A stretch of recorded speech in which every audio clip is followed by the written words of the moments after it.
of voices bright and clear. Across the air, we're always near. IIUM FM, your campus radio. With knowledge, truth, and something new. IIUM FM, the sound of unity.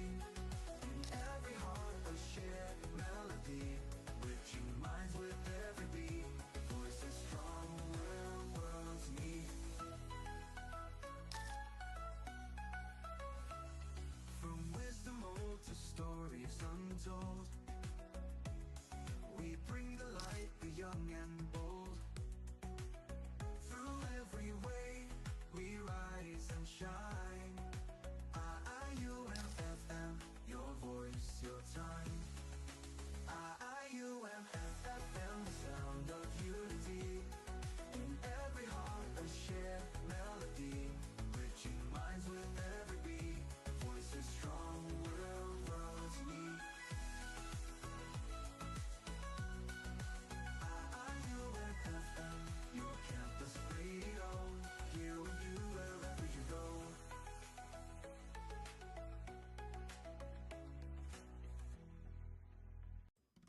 بسم الله الرحمن الرحيم. ربنا آتنا في الدنيا حسنة وفي الآخرة حسنة وقنا عذاب النار. Ya Tuhan kami, berilah kami kebaikan di dunia when you are live, just dan kebaikan tap. di akhirat, dan lindungilah kami. It's okay for me. Assalamu alaikum wa rahmatullahi wa barakatuh, and welcome to the Mizan Leadership Lab. This is a program that is premiere first today, 30th April 2026, and the purpose of this program is mainly to help upgrade our students and also help them to create a platform where they can iterate, they can plan, they can have the opportunity to prepare for leadership, because many a time students are carried away by a lot of academic activities, a lot of assignments, assessments, group works, to the extent that they have little or no time to focus and prepare for the real world that is awaiting them after graduation. So today, the conversation is going to be on trying to understand that beyond the certificate, how are you able to prepare yourself as a leader that is much interested in societal impact. And to discuss this today with us is none other than the president of the IIUM Alumni Association, Mr. KHALEK AWANG. Thank you very much for joining us today. Assalamu alaikum. Walaikum salam. Thank you for the invitation, and it is a very good program from what you have explained. Yeah.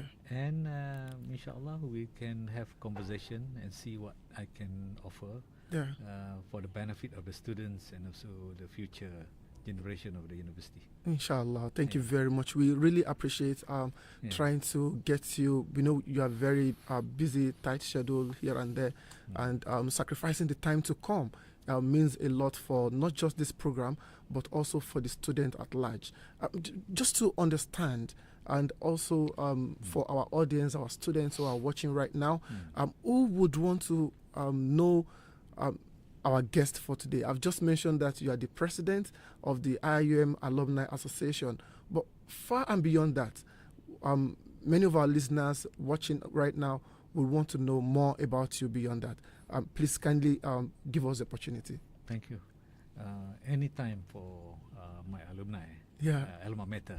Alhamdulillah. Thank you very much. Inshallah, for the student. Alhamdulillah. Okay, I graduated in 91, quite some time ago. So quite a long time ago. Right. Suddenly realized we have left the university for a long time. So 91. Then actually I continued with masters. Alhamdulillah. Completed in 92. Then somehow I lectured for 5 years. Wow. And only that I formed legal practice until now for the past 28 years. For the past 28 years. And 20 years after graduation only, I suddenly somehow maybe it's a destiny that I attended one of our AGM and appointed president. And it was approximately 18 years after I graduated. Only then I became president. 18 years after you graduated, you were called to come and give back to the... Somehow. Yeah, to come and give back to your alma mater. Yeah, so in fact, our tagline is "Let's give back." Let's give back. Alhamdulillah. And I think as part of giving back is why you are here today. You are here to give back to all of us would be alumni. We are still in the process of becoming an alumni. I would just want to ask, because, when we look at 1991, 18 years after, the mindset when you were a student working from one kuliya to another kuliya, taking your classes, the focus at that time was more about graduating with flying colors, was more about getting the best result and also getting a good job. I mean, that is what many students will be, obviously. Is that the same thing with you? Yeah. When we graduated in 91, it was a small community from 86 to 91. Wow. There were about 700 of us. Allah. And we know each other. We know at least by the face, but mostly we know the names. It was a small community back then in Petaling Jaya. PJ. So the thinking then, it was idealism lauded.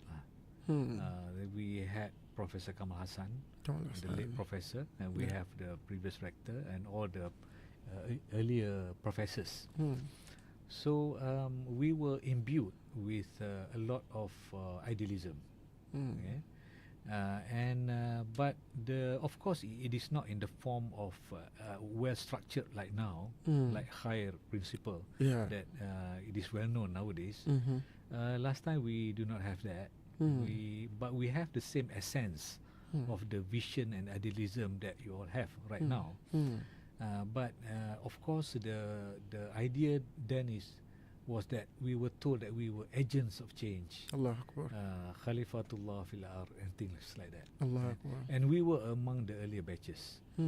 And so in that background or scenario, that's how we came out to the quote-unquote to the real world and challenge ourselves.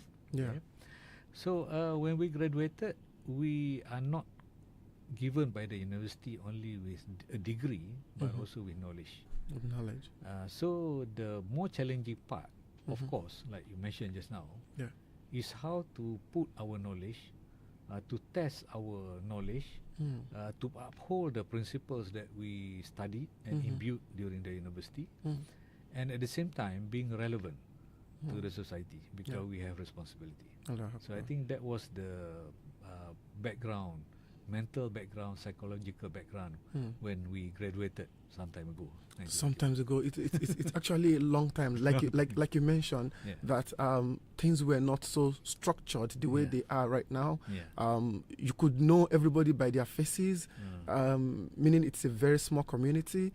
Unlike now that we run in thousands and several countries making up the classes, and now again when you look at that time, eventually when you pivot into the environment of job, when you find yourself seeking for job, there's going to be some sort of change from this is a structured environment of learning and the reality that you meet in the workforce.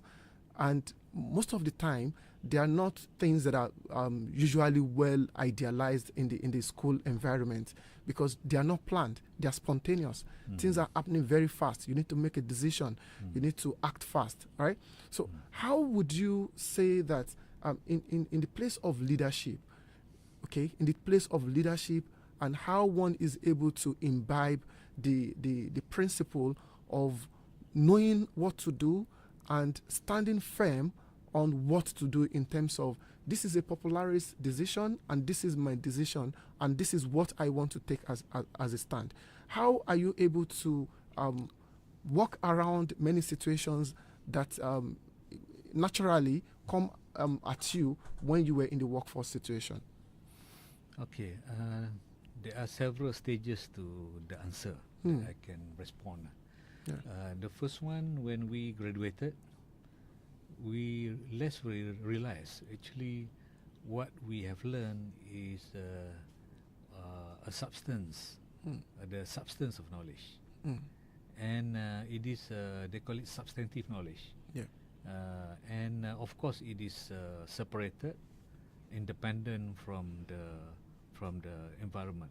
Don't want to mention reality, because our knowledge also is realistic. Of course. But it is separated and independent from the environment. So the first stage is to discover what we don't have or what we actually didn't learn in the classroom. So that is actually a big impact that we have to prepare ourselves.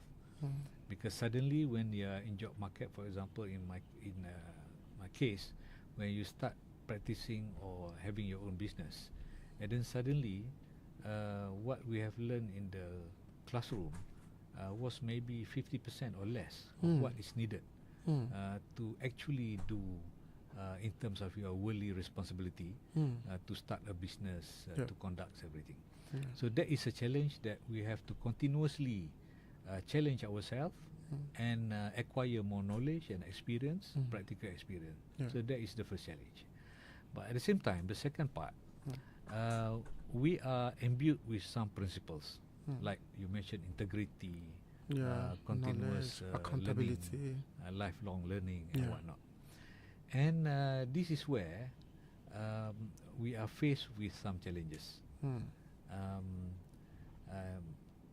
So this is where the graduate should, from the very start, have to uphold their principles. Because when we start from the beginning, we start to compromise some principles, then naturally we will continue to do so for the rest of our career.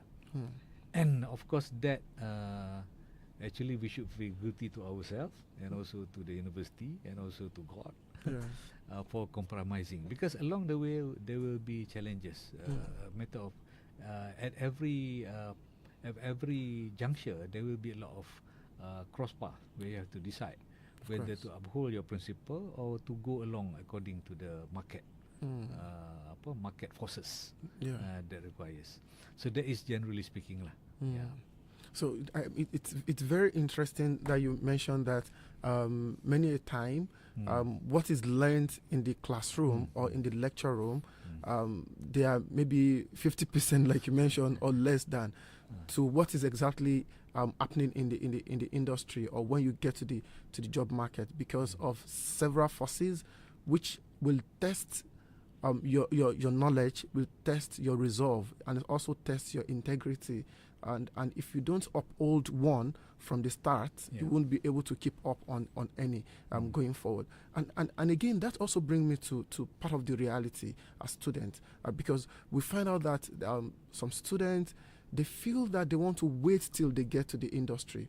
They feel that they want to wait until they get to the job market before they start preparing themselves for that situation.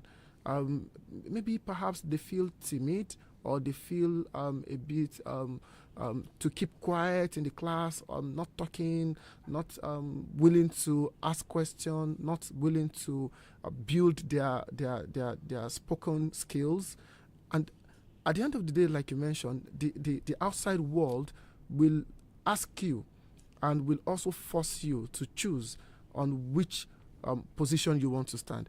How would you think, perhaps in your own case, I mean, while you were in school, even though that time was few people, how was that in the classroom with the reality of what you find in the real world itself, in terms of those skills that you have built while in the school and within your club and perhaps your student activities?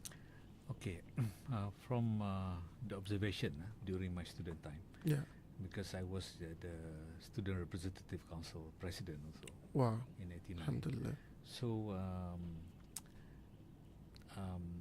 generally speaking, the skills, the talent the experience and our attitude and discipline during student time, student days, and leadership will influence a lot in our career, in our real life.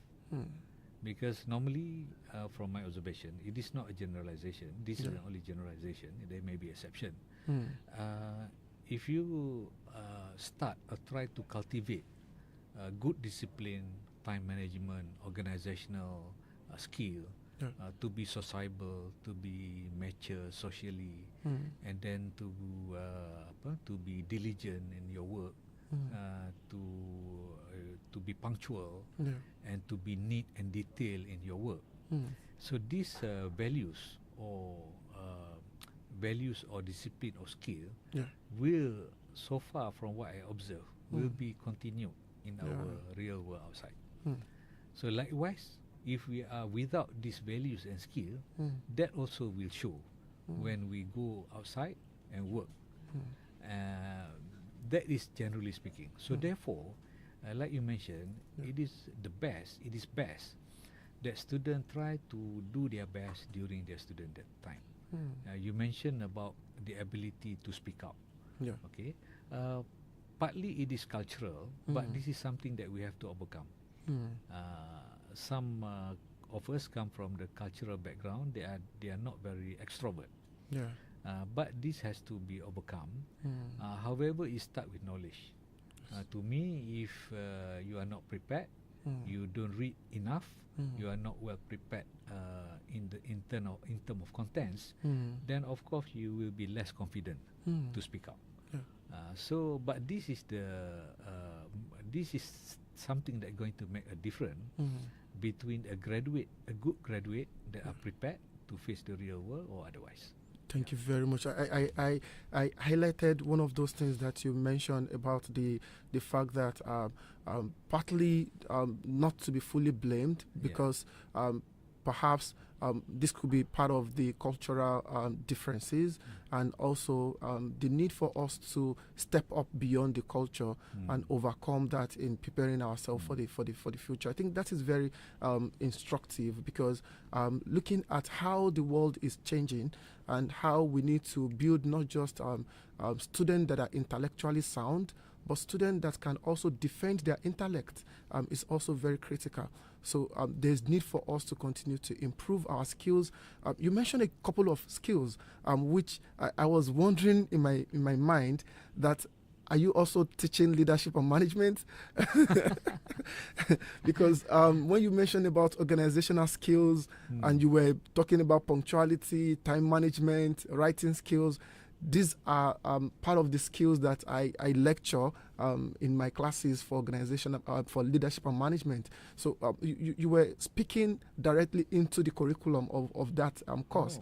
But yeah, thank you very much, sir, because it's important for students. In fact, if I can interrupt, I apologize. Yes, please go on. Those are the things that I can it is still very fresh in my memory of what I learned and acquired through student activism in the university, starting from the university, because it really teaches us discipline, because you have a lot of workload, and at the same time you have a lot of responsibilities in student organization.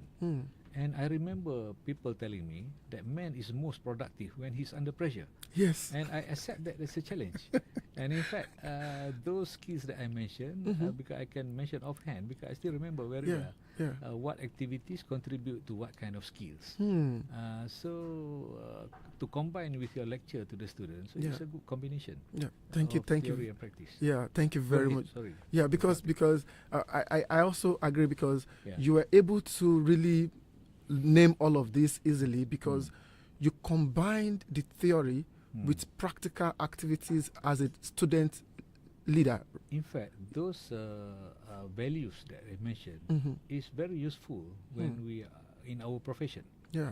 And not only in our profession, in fact, things that we are going to talk about, our extension of dissemination of our idealism that we study at the university, which maybe we have time. We'll still go into that, inshallah. It's very useful. So we for students, they need to grow beyond the culture and build ourselves all round, preparing for the real world, because the real world is built beyond and more expanded in terms of we don't control all the variables, and everything happens so spontaneous and require us to either speak or be silent. And silence in law means acquiescence. I don't know if that is correct. I'm speaking before a lawyer. So the need to build ourselves in terms of how we speak, how we have a voice, our opinion, and how we are able to be inquisitive. Asking questions also help to build the IQ. So I think we're going to pause here right now. Permit us to go for a short break, inshallah, and we'll be coming back in a short while, inshallah. Thank you very much. Please stay tuned.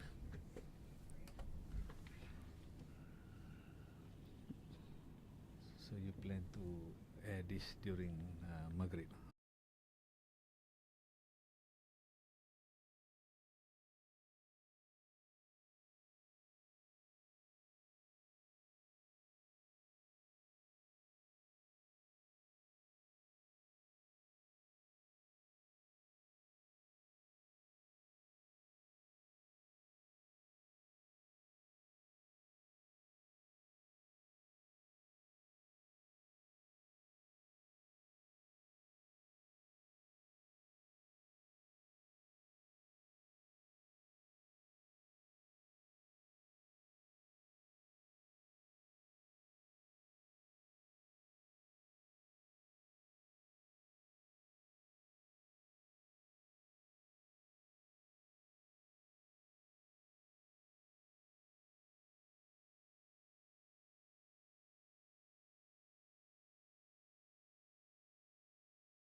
You're welcome back to the Mizan Leadership, Yeah, and you are still tuning to the IIUM FM, and this is your campus radio.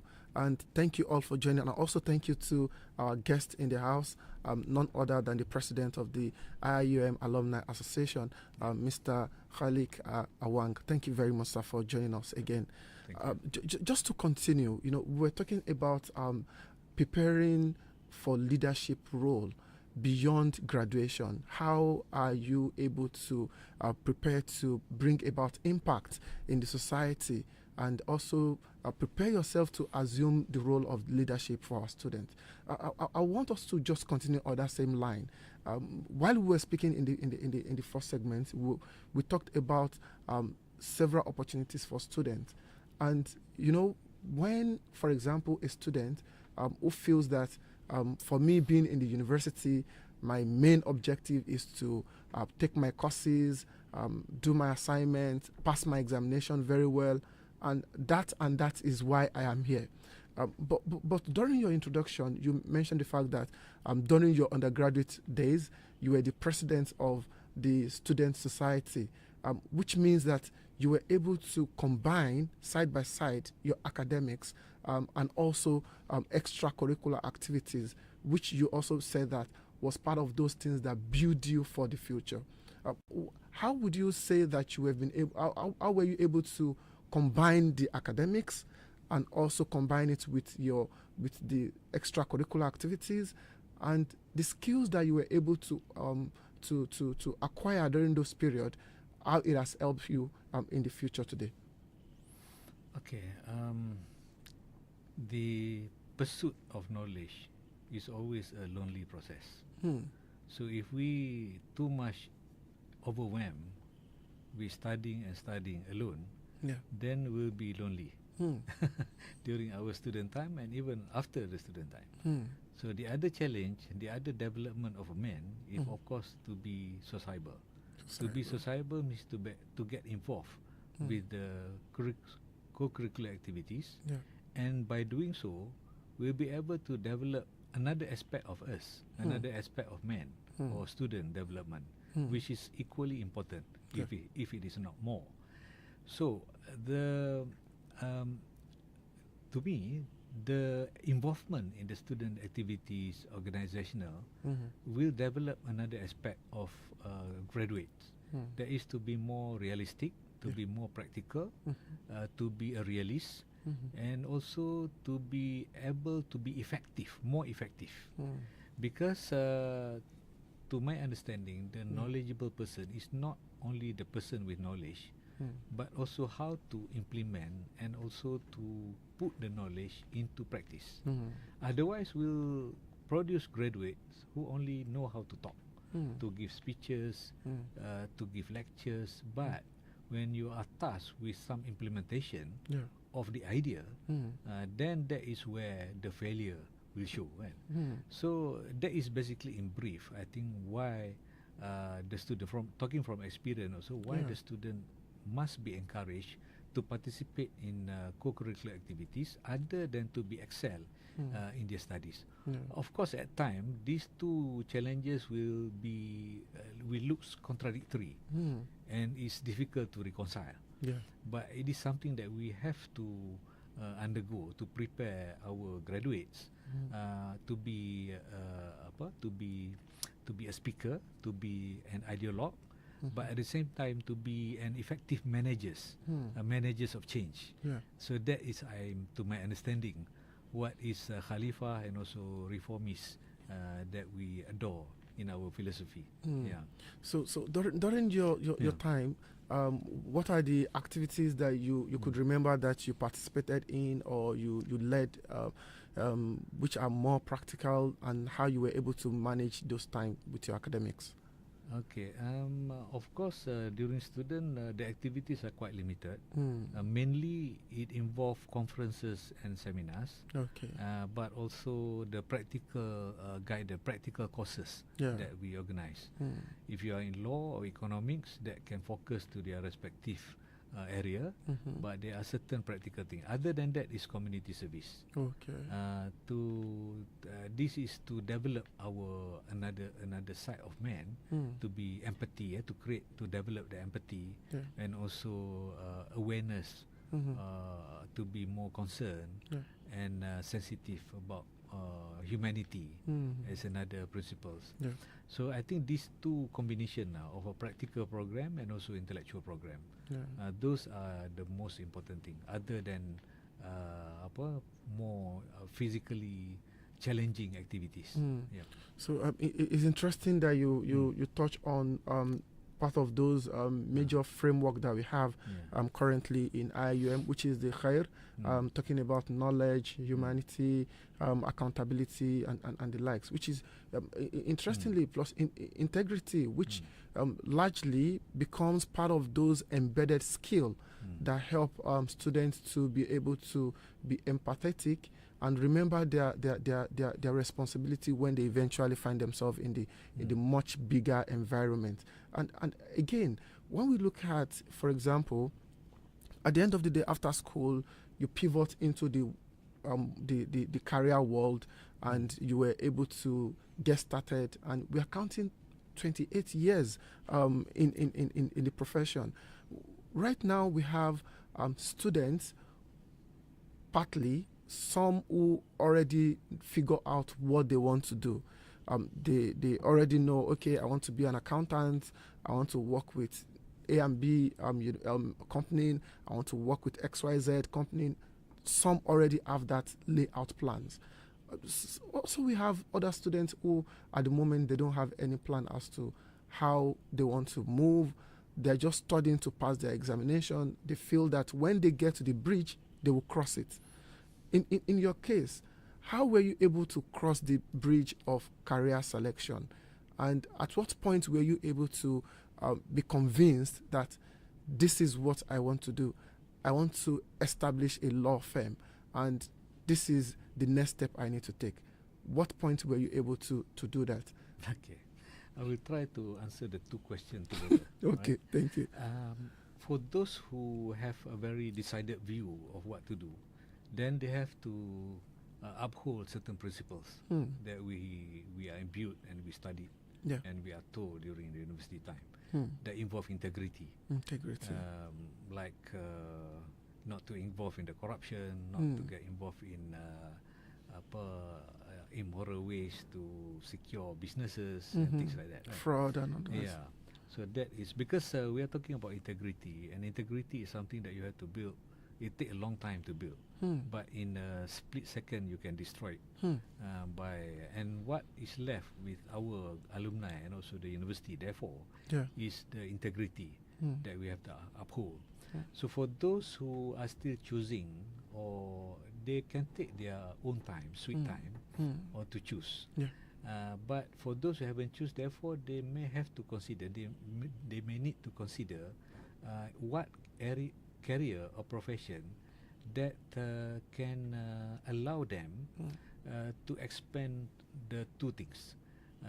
One is, of course, to execute their responsibilities, to do their responsibilities toward the family, to society, and also their obligations, other obligation. But at the same time, those professions that they can avoid from or continuously can uphold their integrity, or less involved in this not so healthy or positive practices in the profession, because that we relate to the integrity and our role as Khalifa.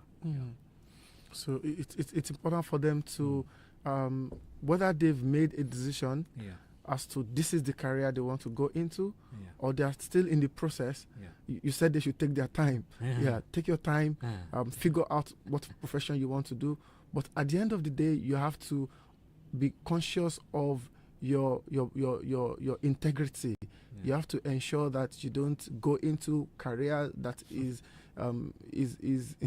can meddle with your identity and also meddle with your integrity, avoiding things that are fraud related or corruption related, and also ensuring that they have some set of lines that help them to stick with their integrity. Yeah. Let me just move around a bit, because like I introduced, you are the president of our prestigious university, the president of the Alumni Association. We are very much happy to see you here. Would want to know, as part of the role of the alumni in trying to help bring about the union of all past students, and also helping to bring about programs and opportunities that, again, flip to those that are also coming up, like myself and a lot of our other students. How is the alumni creating programs, and what are the programs that are available that can help in shaping the leaders, would-be leaders, and also maybe some of our listeners right now who may be looking forward to being ambitious, and they also want to be a president of the Alumni Association tomorrow. You're most welcome. I'm more than happy. Alhamdulillah. So maybe they are also looking forward to, they want to be a leader. What are the opportunities, what are the programs that the alumni has got to offer to them? Okay, thank you. We are not yet the level of alumni of Oxford or Cambridge, but we aspire to be one, in fact better one day. Inshallah. Inshallah. There are a lot of things that our alumni can benefit, or the advantages of our alumni, having alumni from more than 120 countries. And together with that, we automatically or currently have a very good networking, international networking, which is very important to develop many aspects of our alumni, including the ummatic thinking, the international nature of our alumni. And in practical terms, this has been translated, and we are doing it, translated into international networking and also international business, international level of intellectual or academic discussion through many activities. For example, talking about international activities that we have, for example, the International Dialogue on Civilization, Islam and Confucianism, that we organize between Malaysia and also China, graduate but participated. And we can organize business matching trips between Malaysia and also countries that we have alumni, and we are organized in many countries. Wow.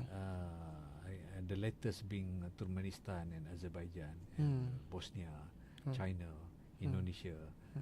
So the alumni platform open up not only the avenue we enhance our idealism that we studied during the university time, but also to expand our network and activities, be it cultural, intellectual, or also business and educational. These are actually what we are doing. There are a lot of things that we can do. And through Alumni Association also, it is a great opportunity to be involved in humanitarian activities, either in Malaysia that we have done from time to time, from the student kitchen until the flood victims and also earthquake victims, not only in Malaysia but also overseas, because our networking is everywhere in the world, and there are a lot of rooms for us to do better in this area. So we have intellectual, economics, trade, business, but also humanity aspect. And of course, we have also current issues, economic issues. For example, we are planning to have a goal program relating to goal exhibition and also conference to educate society about goal, and also how goal can become a source of empowerment of the less fortunate in the society, can become a source of credit facility for our entrepreneurs, and this can improve the quality of life of everyone in the country. Inshallah. So that is basically in brief, very generally, we can talk and explain hours about our activities. Thank you very much. I think we will still get to have more opportunity to bring you on the field with the student, inshallah. But before that, I want to ask you, in your passing message, what would be your message for students who is also looking forward to another 28 years from now, to have been able to conquer his fear or a fear as to his choice of decision in terms of career, and also his or her placement in terms of leadership? What would be your message for such people who are listening to us and watching right now, in terms of how to prepare for leadership in the growing years? Okay, talking about leadership, one need not to be in a high position to contribute or provide leadership to the alma mater or to the society. Same thing, for example, one need not to be rich to be able to contribute and give back to alumni or also to the university, but everything can start from small. People say welfare begins at home, so you can start from very small, and it is not necessarily monetarily. So the same thing with leadership. It is not to be able to provide leadership is at every level. So we need not to wait until we hold a high position in organization or society to contribute. And for the career path, wise people say you must progress in everything what you do, in everything that we do. If you remain at the same level for the past, for example, few years, 5 years, then you have to change to other profession and to try new things. Thank you very much. And that has been the parting message, that you don't need to uphold or be in a very high position to display leadership characters or to effect change as a leader. Even where you are right now, the position you are currently, year 2 or level 3 that you are right now, is a good position for you to make changes in your society and also in your environment. And leadership also, as mentioned by Mr. KHALEK, is that leadership also begins with you. It is you and who also need to start imbibing that, not waiting until you get a platform. That platform that you are at the moment is a good platform for you to make change. So start making the changes right now. And that has been the program for today at the Mizan Leadership on IIUM FM. Inshallah, we'll be coming your way again next week, and we'll be coming with another fresh breath of leadership experience. Wassalamu alaikum wa rahmatullahi wa barakatuh. Thank you very much, sir. Thank you for the invitation. Thank you. You're most welcome. Suddenly we realize time is very short.